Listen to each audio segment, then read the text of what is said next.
고치지 못하는 병을 불치병이라고 말하죠.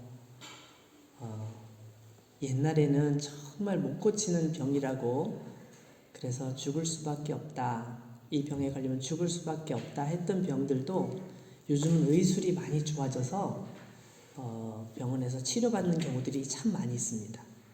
그죠? 근데 참 놀라운 것은 의술이 그렇게 발달하는데도 불구하고 전혀 예상하지 못했던 병이 생기는 거예요. 그래서 그 병을 또 치료하는 방법을 열심히 찾아내서 치료하는 방법을 딱 알아내가지고 이제 이 병은 다 치료할 수 있어, 그렇게 말할 때쯤 되면 또 다른 병이 또 나와요. 그래서 질병은 계속되고 사람들은 질병으로 인해서 계속 고통을 당하는 게 현실입니다. 우리가 이 코로나라는 이 바이러스가 전 세계를 이렇게 흔들어 놓을 줄 누가 알았겠어요? 아무도 상상하지 못했는데 한두 사람이 아니면 어떤 한 나라가 어려움을 겪는 것이 아니라 전 세계 모든 나라 사람들이 이 어려움을 겪고 있는 거예요. 얼마 전에 필리핀에서 사역하시는 어떤 선교사님 한 분이, 제가 잘 아는 선교사님이에요. 근데 그분이 손님이 찾아오셨는데 코로나 걸린 손님이 찾아온 거예요. 그 손님하고 얘기를 나누는데 그분이 코로나 걸린 것도 몰랐죠. 근데 얘기를 나누고 나서 이분이 코로나에 걸리신 거예요.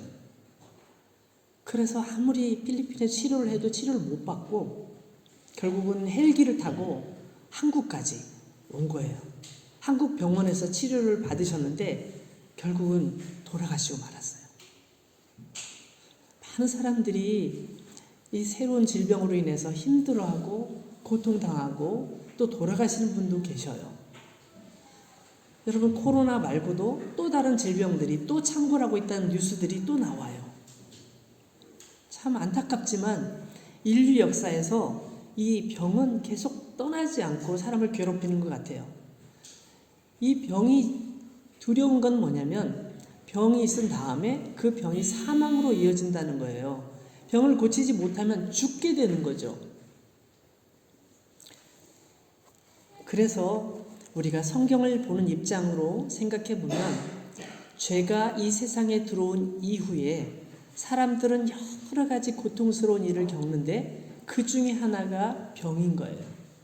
그래서 사람이 이 질병에 시달리다가 결국 세상을 마치는 경우들이 너무나 많습니다. 오늘 이야기는 예수님께서 나병이라는 병에 걸린 10명의 사람들을 치유해 주시는 이야기입니다. 성경에서 나병이라고 하는 병은 요즘에는 한센병이라고 부릅니다. 1873년도 이 병균을 발견한 노르웨이 의학자 한센이라는 이름을 따서 한센병이라 이렇게 말을 합니다. 의학이 발달하기 전에는 나병에 전염되면은 이게 전염성이 강하기 때문에 죽게 된다고 그렇게 사람들이 알고 있었는데, 그래서 아예 격리를 해가지고 사람들이 사는 곳에 살지 못하도록 멀리 떨어져서 살도록 격리시킨 경우들이 많았습니다. 아직도 세계 곳곳에는 나병 환자들을 격리 수용하는 그런 곳이 아주 많이 있습니다. 그러나 이 병원균이 발견되고 나서 여러 가지 의학적인 연구가 계속되면서 나병의 전염성이 생각보다는 그렇게 강하지 않다는 것을 알게 됐습니다. 그래서 그 병을 치료하면서 점점 이 격리하는 현상도 많이 줄어들고 있다고 합니다. 과거에는 이 나병은 아주 못된 병으로 사람들이 알고 있었습니다. 문둥병이라고 말을 했고요. 문둥병 걸린 사람은 문둥이라고 말을 했습니다. 그래서 이 문둥이라는 표현을 아주 안 좋게 사용이 많이 됐습니다. 누가 조금 마음에 안 드는 사람이 있으면 이 문둥이 같은 사람아, 이 문둥이야, 뭐 이렇게 그게 욕이었던 거예요. 그래서 문둥이란 말을 들으면 상당히 불쾌하고 기분 나쁜 그런 표현이었어요. 그래서 최근에는 이 문둥이라는 표현은 사용하지 않아요. 특히 환자들에게, 이 나병 걸린 분들에게 문둥이라는 말은 절대 사용하지 않습니다. 굉장히 인격에 대한 침해라고 여기고 있고, 나병 환자라고 말하는 것조차도 너무 그것도 좀 인격을 좀 떨어뜨린다 해가지고 나병균에 걸린 환자, 한센병 감염자, 나병 감염자 이런 식으로 많이 사용한다고 합니다. 저는 성경의 표현대로 오늘 나병 환자라고 그냥 그렇게 부르도록 하겠습니다. 여러분 구약 성경에 보면 이 나병이라는 병에 대해서 이야기가 나오고 있는데요. 많은 의학자들이 이것을 살펴보면서 이거는 한센병은 아니다 이렇게 결론을 내립니다. 왜냐하면 구약 성경에 나와 있는 나병이라고 되어 있는 내용을 보면 옷에도 나병이 생기고 집에도 나병이 생깁니다. 벽에 생기는 거 뭐 이런 것을 나병이라고 다 통칭해서 불렀는데 그 나병이 벽에 생기는 건 아니거든요. 그렇기 때문에 이것은 곰팡이균의 일종일 것이다. 옷에 생기거나 집에 벽에 생기는 것은 좀 위생적으로 잘 관리 못한 사람들의 그런 곰팡이균에 관한 것이다. 이렇게 보고 있습니다. 레위기에서 등장한 어떤 사람 몸에 있는 질병도 이거는 나병이 아니다라고 보는 경우가 많습니다. 그래서 그냥 심한 피부 질환 이렇게 보는 그렇게 새 번역이나 공동 번역에 보면 악성 피부병 이렇게 표현하고 있습니다. 그래서 우리가 오늘 알고 있는 나병과는 성경에 나온 나병과는 좀 다를 수 있다는 것이죠. 어쨌든 예수님을 만난 10명의 나병 환자는 그것이 오늘날의 나병인지는 정확하게 알 수는 없지만 온몸에 심각한 피부병을 앓고 있었던 것은 분명합니다. 왠지 모르지만 심각한 피부병에 걸려서 고생하고 있었고 그것 때문에 우리가 잘 아는 것처럼 악성 피부병에 걸리면 마을에서 추방이 됩니다. 마을에서 추방이 돼서 병 나을 때까지 집에 돌아올 수가 없어요. 사랑하는 친구들, 늘 함께 놀던 친구들과 헤어져야 합니다. 다시는 만날 수가 없어요. 병이 낫기 전까지는. 그런가 하면 부모님, 나를 사랑해 주시는 엄마 아빠도 더 이상 만날 수가 없어요. 사랑하는 아들, 딸, 내가 낳은 아들, 딸임에도 불구하고 아들, 딸도 만날 수가 없어요. 병이 나을 때까지는. 그럼 어떻게 해요? 사람들이 살지 않는 곳, 그런 곳에 혼자 떨어져서 거기서 살아야 돼요. 오늘 말씀 11절, 12절 말씀에 보시면 한번 볼까요?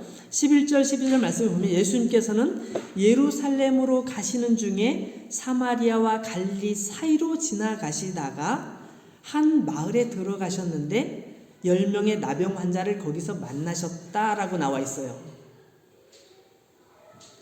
지금 갈릴리, 사마리아 사이에 어떤 한 마을로 예수님이 들어가셨대요. 근데 갈릴리, 사마리아 마을은 이름은 있는데 이름이 없는 지역이에요. 그래서 이것을 보면서 여기는 사마리아도 아니고 갈릴리도 아닌데 여기는 아마 사마리아에서 갈릴리 지역에서 나병 환자들이 모여서 살고 있는 그런 지역이었을 것이다. 그들이 마을을 이루고 있는 곳은 아니었을까 이렇게 추정을 합니다. 지명이 안 나와 있는 마을이라서 정확하게는 알 수는 없지만 거기에 사람들이 모여 있었다는, 그것도 10명씩이나 모여 있었다는 것을 볼 때 이 지역은 분명히 그런 지역이었을 것이다. 이렇게 보는 것이죠. 세상에서 버려진 사람들이 모여 사는 곳, 그것은 어떤 곳일까요? 아무도 찾아오지 않는 곳, 아무도 불쌍히 여기지 않는 곳, 가족들과 함께 살 수 없는 사람들이 모여서 사는 곳, 여러분 그곳은 지옥이나 똑같을 것 같아요. 나 언제 죽을지 몰라. 너 죽었구나. 난 언제 죽지? 나도 곧 죽을지 몰라. 죽음에 대한 두려움, 온몸은 아프니까 막 긁으면서 고통스러워서 아파 사방에서 아프다고 사람들이 소리를 지르는 그곳은 정말 지옥 같은 곳이에요. 그 지옥 같은 마을, 아무도 찾아오지 않는 그곳에 예수님께서 찾아가셨다는 거예요. 나는 왜 이 세상에 태어났을까? 차라리 태어나지 않았으면 좋았을걸. 왜 우리 엄마 아빠는 나를 낳아주셨을까? 왜 나를 낳아주셨을까? 내가 왜 이 고통을 당하도록 만들어 주셨을까? 이러면서 괴로워하는 사람들에게 예수님께서 찾아가신 거예요.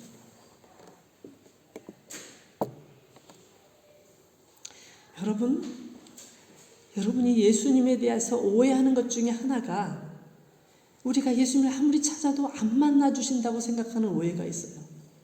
예수님은 나 같은 사람은 안 만나 주실 거야, 이렇게 생각하는 오해도 있어요. 예수님께서는 사람들이 만나주지 않는 그 사람을 찾아가시고 사람들이 만져주지 않는 그 사람을 만져주시고 그 사람을 안아주시고 그 사람을 위해 기도해 주세요.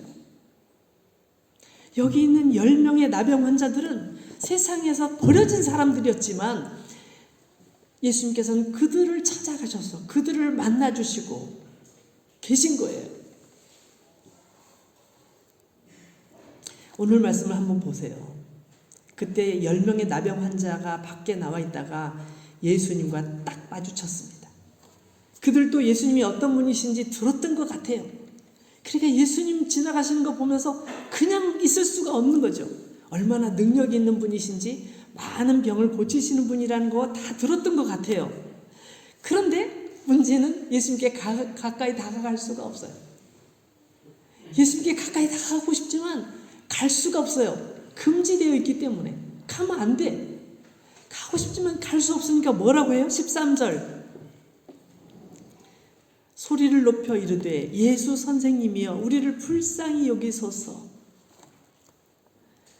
멀리 서서, 가까이 가지는 못하고 멀리 서서 예수님 저를 불쌍히 여겨주세요, 이렇게 얘기하는 게 아니고 어떻게 얘기했을까요? 예수님께서 찾아오신 이 기회는 다시는 없을 기회일지도 몰라요.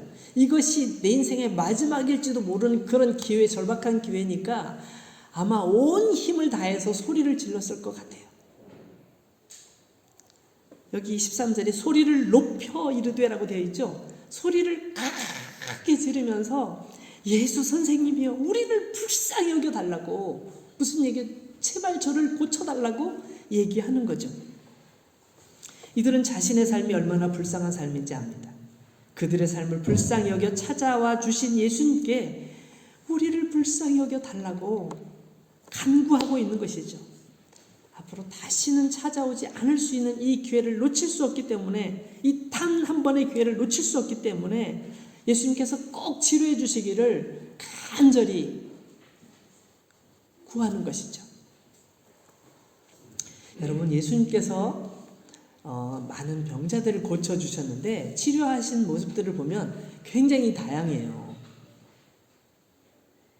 몇 가지 예를 들어볼게요. 첫 번째, 안수에서 고쳐주셨어요. 안수란 말은 이렇게 손을 얹는다는 뜻이에요. 몸에다 손을 얹는 거예요. 예를 들면은 마태복음 8장에 보면 어떤 나병 환자가 예수님을 찾아온 적이 있어요. 근데 그 치유를 하실 때 먼저 그 사람 몸에다 손을 턱 대시고 그 사람을 치료해 주셨습니다. 남들은 더러워, 절대 가까이 가면 안 돼라고 사람들은 말하는데 예수님께서는 그 사람 몸에다 손을 턱 대시더니 그를 치유해 주셨어요. 그런가 하면 예수님의 제자 중에 베드로라는 제자가 있잖아요. 제일 첫 번째라고 말할 수 있는 제자가 베드로인데 베드로의 장모님께서 열병이 생겼어요. 막 온몸이 열이 펄펄 나고 막 곧 돌아가실 것 같은 거야. 근데 예수님께서 가셔서 그의 몸에 손을 대시면서 그를 낫게 해주셨어요. 손을 직접 대면서.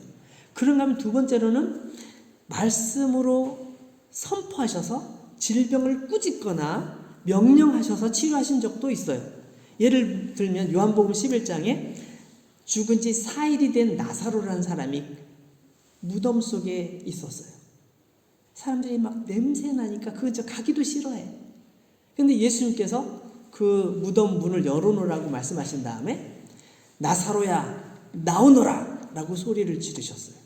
그랬더니 나사로가 몸에 붕대를 감은 채 걸어 나왔어요.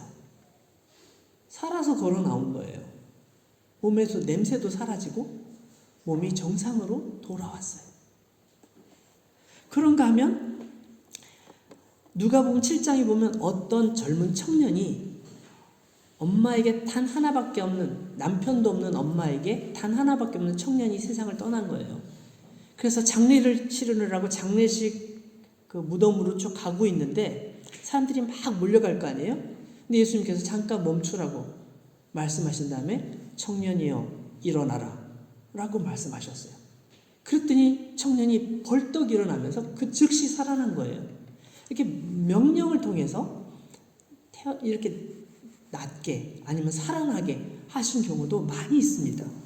세 번째는 좀 약간 지저분해 보일 수 있지만 침을 발라서 치료하신 적도 있습니다.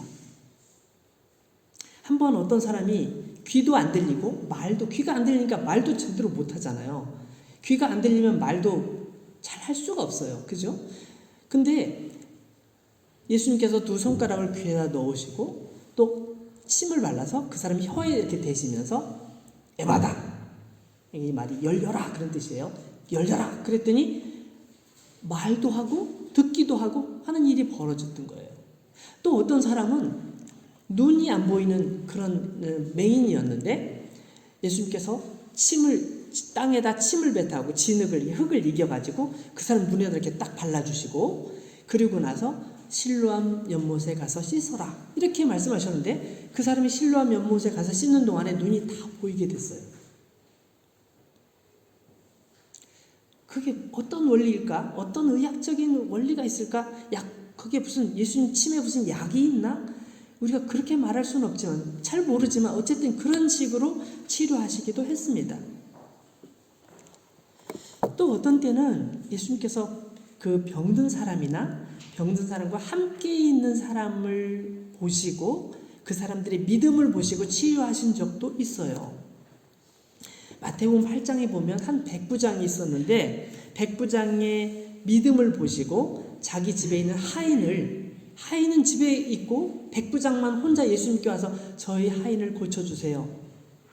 예수님께서 말씀만 하시면 고쳐주실 줄로 믿습니다라고 말을 한 거거든요. 예수님께서 그 백부장을 보시고 그냥 고쳐주셨어요. 집에 있는 하인이 낫게 됐단 말이에요. 또 한 경우는 4명의 친구들이 이 환자를 데리고 예수님께로 왔는데 사람들이 너무 많이 모여서 들어올 수 없으니까 지붕을 뜯고 지붕을 위에서 달아 내려가지고 예수님 앞으로 자기 친구를 이렇게 내려놓은 적이 있어요. 이 친구를 좀 고쳐주세요. 예수님께서는 고쳐주실 수 있으시잖아요. 라고 말하면서 그들이 예수님께 데려왔을 때 그 사람들의 믿음을 보시고 치료해 주셨다는 기록이 성경에 나와 있어요. 어떤 경우는 예수님께서 직접 치료하시기 전에 내가 예수님의 옷자락만 잡아도 병이 낫겠다. 지난번에 말씀드렸죠. 옷자락을 잡기만 해도 예수님께서 날 고쳐주실 거야 라고 믿음을 갖고 예수님의 옷자락을 만졌다가 고침을 받은 사람도 있었어요. 제가 왜 이렇게 여러 개를 말씀을 드리냐면 예수님께서는 그런 다양한 방법으로 치료하셨는데 오늘 얘기는 좀 달라요. 여러분 14절 말씀 보실까요? 14절 보면 예수님께서 이렇게 말씀하세요. 보시고 이르시되 가서 제사장들에게 너희 몸을 보이라 하셨더니 아무 행동도 안 하세요. 이리 와 내가 치료해 줄게. 아니면 병아 물러가라. 이렇게 하지도 않으시고 그냥 가서 제사장들에게 너의 몸을 보여라. 이렇게 말씀을 하신단 말이죠. 왜 안 고쳐주실까? 이상하지 않아요? 근데 우리만 그러지 않았을 것 같아요. 거기 있는 사람들도 마찬가지였겠죠. 아니 고쳐주셔야 될 거 아니야. 제사장에게 가서 보이는 건 어떤 의미가 있을까요? 여기 아시는 분도 많겠지만 제사장에게 보인다는 건 뭐냐면 내가 병이 다 나았습니다. 한번 확인해 주세요. 검사해 주세요. 라고 할 때 제사장에게 가는 거거든요. 내 몸은 아직 문둥병이 뭐죠? 이 나병이 여전히 남아있는데 나보고 그냥 가라고 그러시네? 이렇게 생각할 수 있잖아요.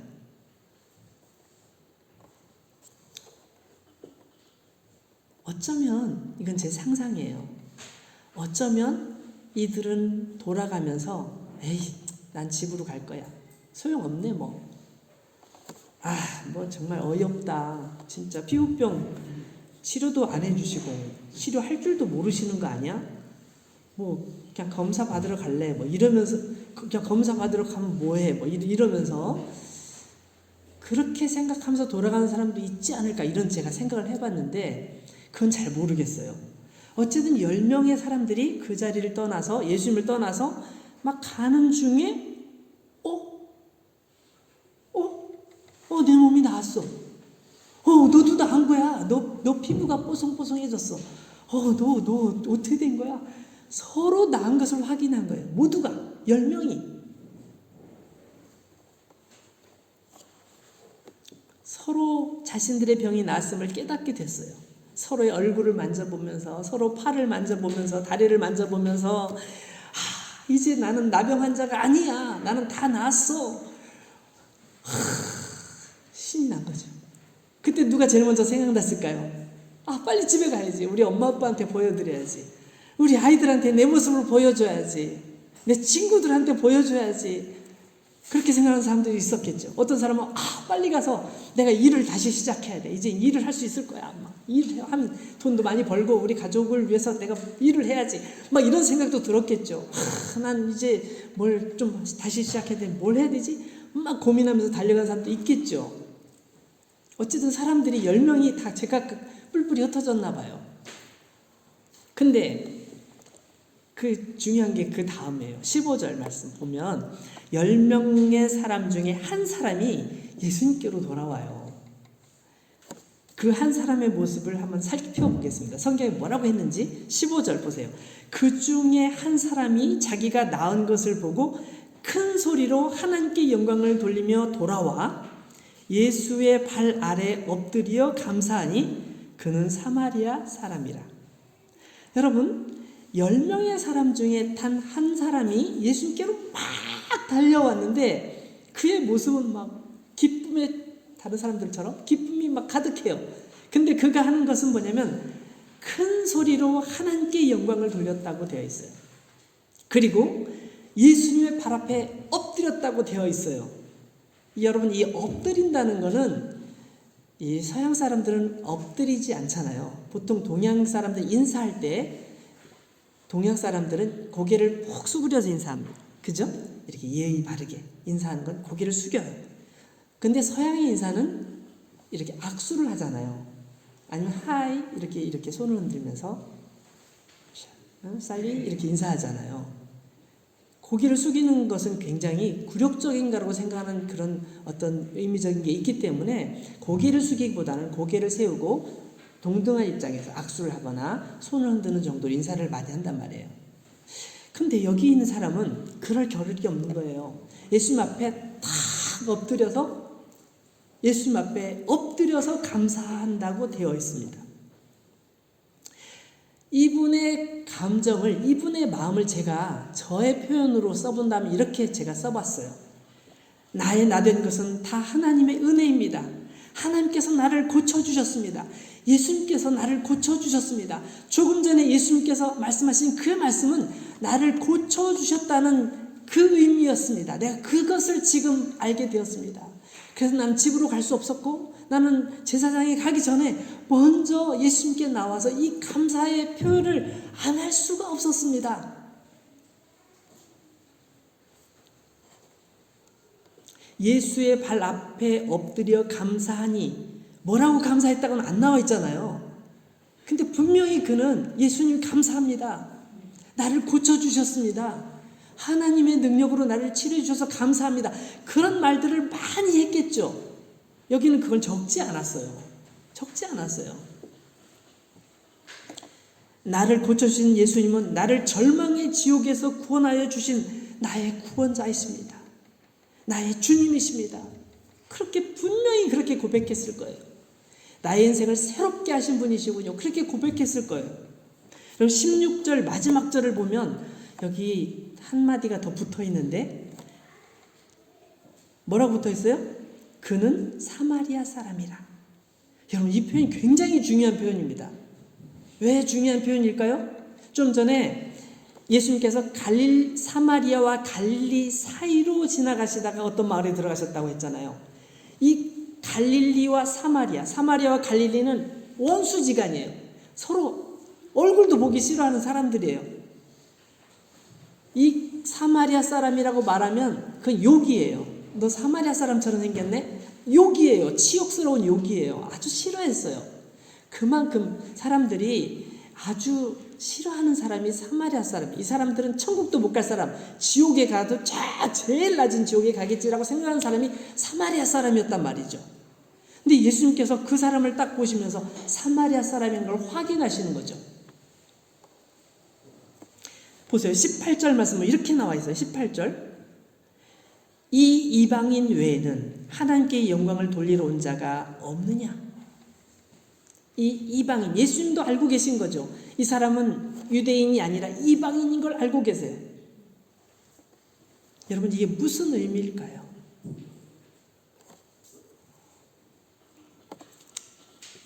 사람들이 사람을 평가하잖아요. 저 사람은 똑똑해. 저 사람은 별로야. 저 사람은 좋은 사람이야. 저 사람은 나쁜 사람이야. 나쁜 사람이니까 가까이 하지 말자. 좋은 사람이니까 가까이 하면 괜찮아. 이게 우리 마음속에 있는 그런 감정들이거든요.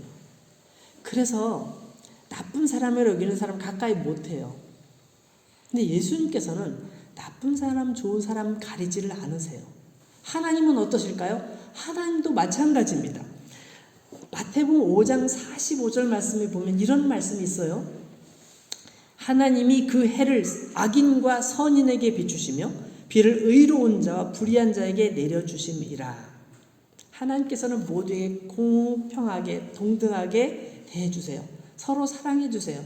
근데 사람들은 그것을 받으면, 하나님의 은혜를 받을 때는 막 굉장히 행복해하고 기뻐하지만 금방 잊어버려요.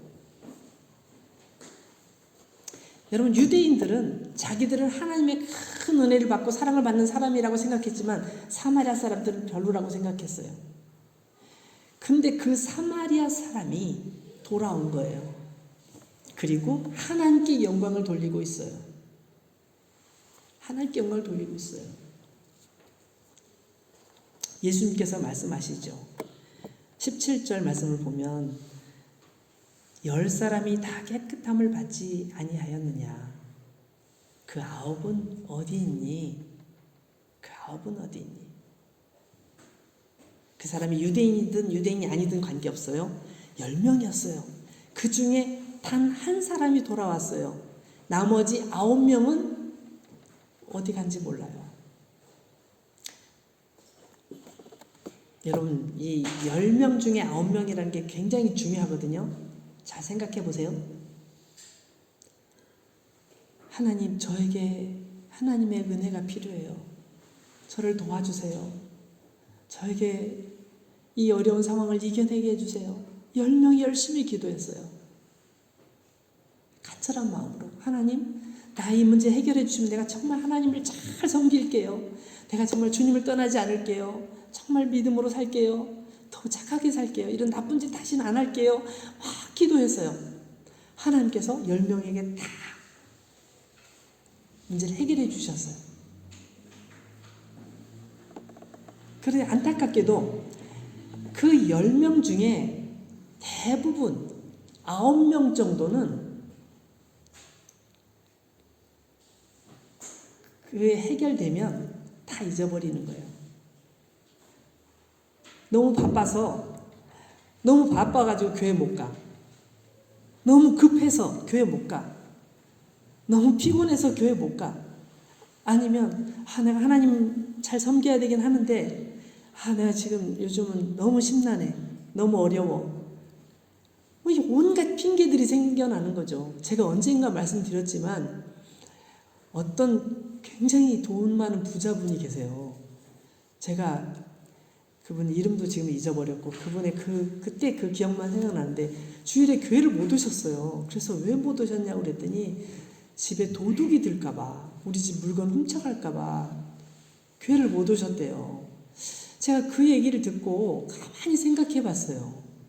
그분이 강남에 굉장히 큰 좋은 집을 가지고 계시고 집에 정원이 굉장히 넓어요. 정원에 막 예쁜 꽃들도 많이 피어 있고 집도 되게 좋아요. 제가 그 집을 방문한 적이 있었는데 참 좋은 집이거든요. 근데 그 집에 방범 카메라들이 다 있어요. 사방에서 이렇게 지켜보는. 그런데도 불안한 거예요. 그 재산을 잃을까봐 너무너무 무서운 거예요. 제가 생각해 봤습니다. 나는 집에 방범 카메라 없어도 가져갈 게 없거든요. 그래서 마음 놓고 교회 오거든요. 근데 그분은 집에 있는 뭐 여러 가지 귀중품이 있어서 집을 비우기가 너무 불안하고 힘들어하는 걸 보면서 저렇게 재물을 많이 가지고 있는 것이 때로는 신앙생활하는데 좀 걸림돌이 될 때도 있구나, 이런 생각을 제가 하게 됐어요. 여러분, 여기 있는 9사람들이 누구냐면 우리 대부분의 사람들을 가리키는 거예요. 딴 사람이 아니고 우리를 가리키는 거라고 생각해보고 한번 잘 생각해 보세요. 혹시 우리는 그러고 있지 않은지. 응? 그럼 하나님께서 은혜 주시면 제가 이렇게 할게요, 저렇게 할게요, 막 이렇게 기도할 때는 그렇게 했는데 다 해결되고 은혜 받고 삶이 평안해지니까 나태해지고 느슨해져서 그런 거 다 잊어버리고 그렇게 살고 있는 모습이 아닐지, 이 혹시 9명 중에 우리가 들어있는 것은 아닌지. 여러분, 10분의 1이라는 말은 정말 이 엄청 작은 숫자잖아요. 10분의 9의 사람들이 보통 사람들이 하는 모습이고 10분의 1 아주 적은 사람들이 여기에 있는 이 나병 환자처럼 한다는 거예요.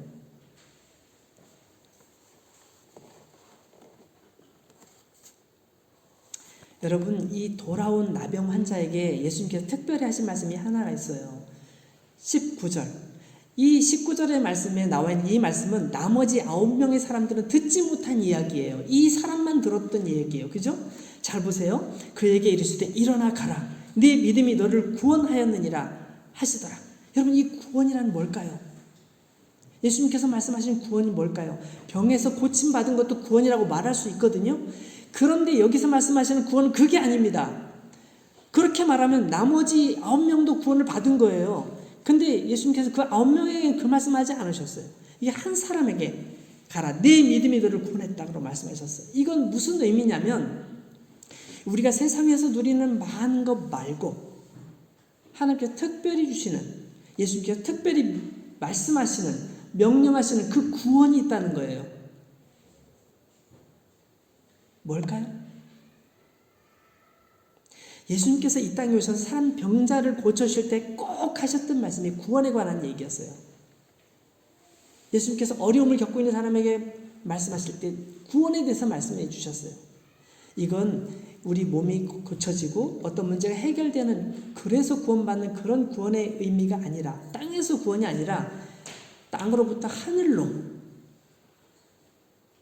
구원이에요. 땅에서 아픈 몸이 낫는 거, 나을 수 있어요. 그렇지만 그 몸이 영원히 사는 건 아니잖아요. 여기 고침을 받았던 사람들도, 제가 좀 전에 말씀드렸던 사람들도 다 세상을 떠나서 육신은 없어졌어요. 그러나 그들의 영혼은 하나님께 구원받아서 하나님께 올라갔죠. 우리의 몸은 언젠가는 다 죽게 돼 있어요. 몸은 다 죽게 돼 있어요. 다 사라져요. 그렇지만 우리의 영혼은 영원한 존재라서 하나님께로 가는 거죠. 근데 예수님께서는 이 사람에게, 이 나병 환자에게 네 믿음이 너의 영혼을 구원했다고 말씀하는 거예요. 그래서 그는 하나님의 자녀가 된 거예요. 구원은 무엇일까요?